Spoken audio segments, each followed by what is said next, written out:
What is going on, guys? I'm Watch Ergo, and today we are here with the much cleaner EXP, and we're gonna go fix the mechanical issues. Let's go.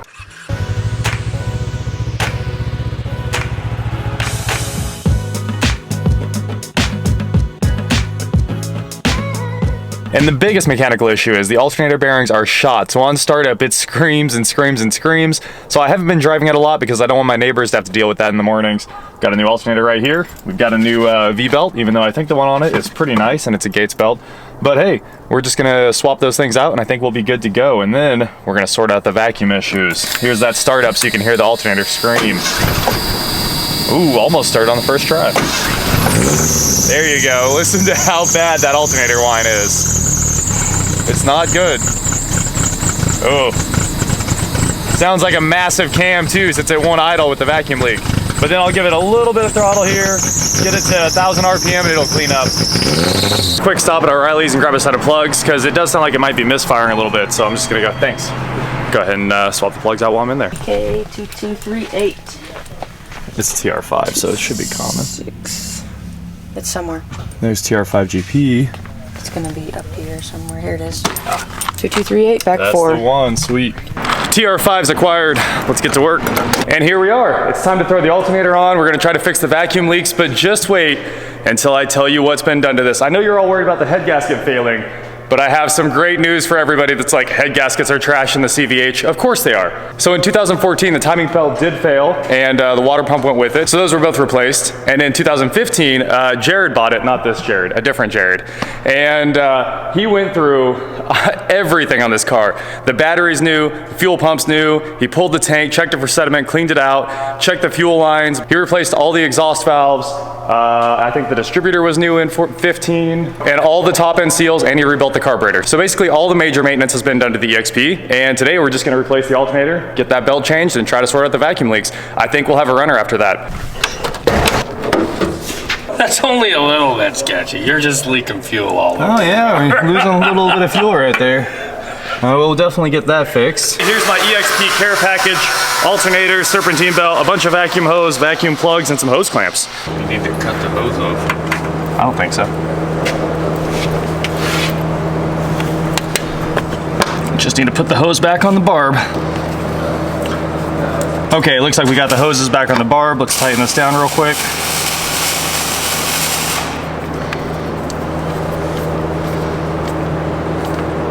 Hey, hand me your pliers. You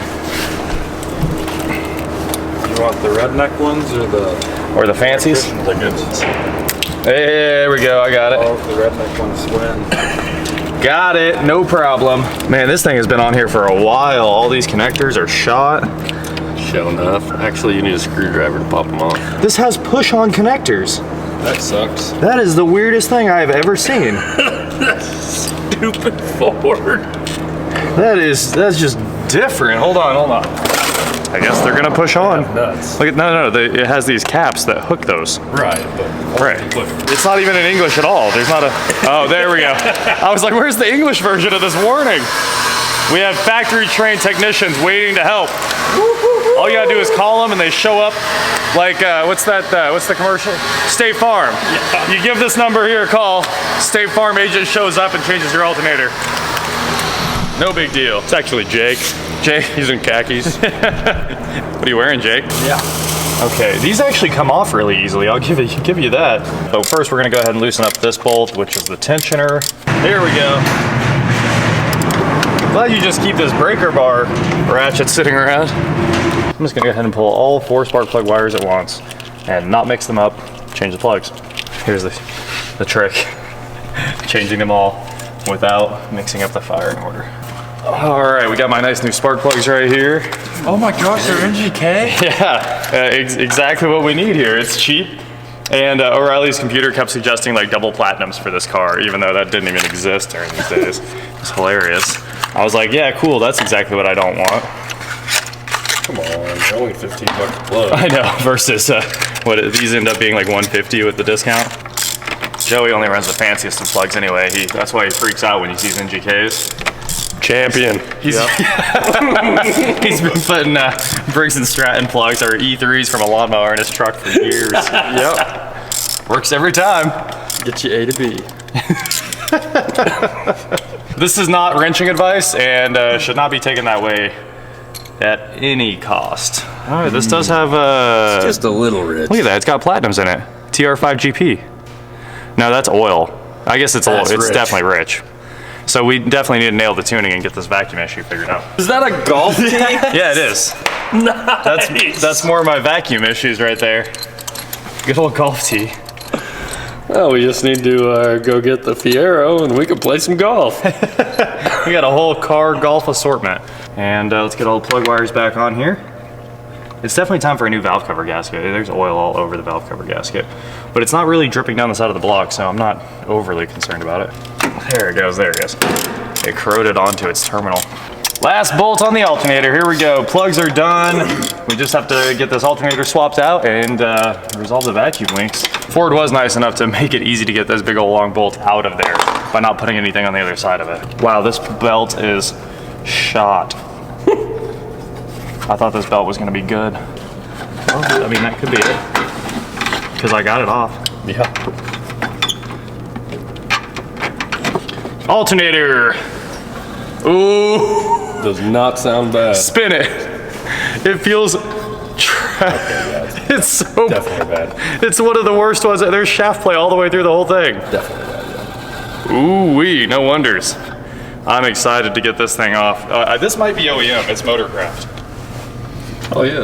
If an alternator made it 20 something years.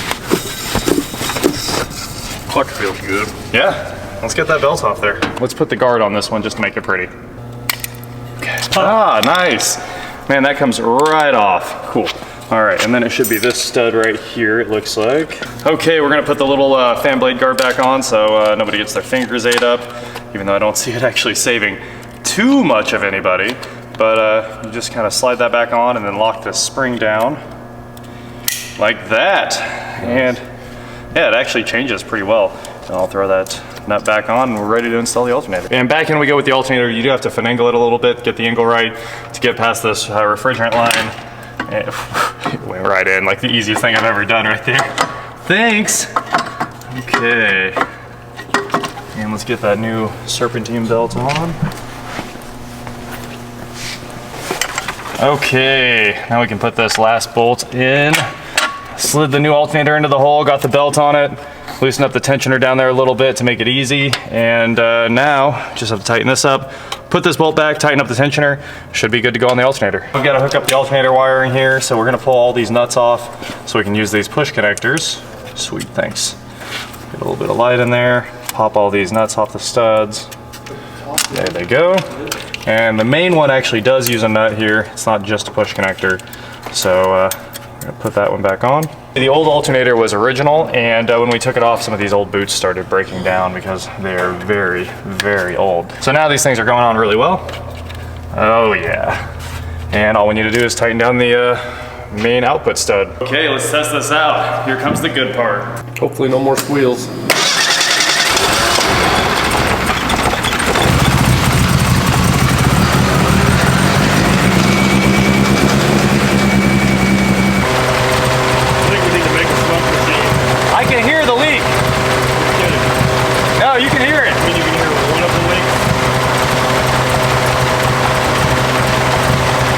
Listen.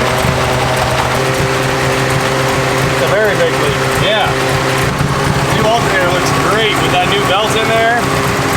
Oh yeah. We made good progress today. It idles better. Alternator is perfect. No more screaming bearings. I can't believe it had a factory alternator on it. And it must have been factory because all the caps were on it and intact and it said Motorcraft. So I'm sure it was.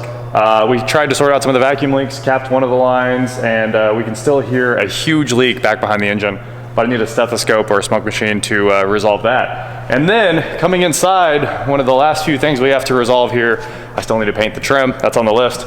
But the fuel gauge and the temperature gauge don't work. I heard there's a ribbon cable that probably came loose or has a little corrosion on it that connects back to the main instrument board there. I'm gonna sort that out soon. On the aux gauge cluster down here, we don't have any lighting, even though the door jar and washer fluid low lights work. Those light up perfectly, the gauges work, but there's no lighting.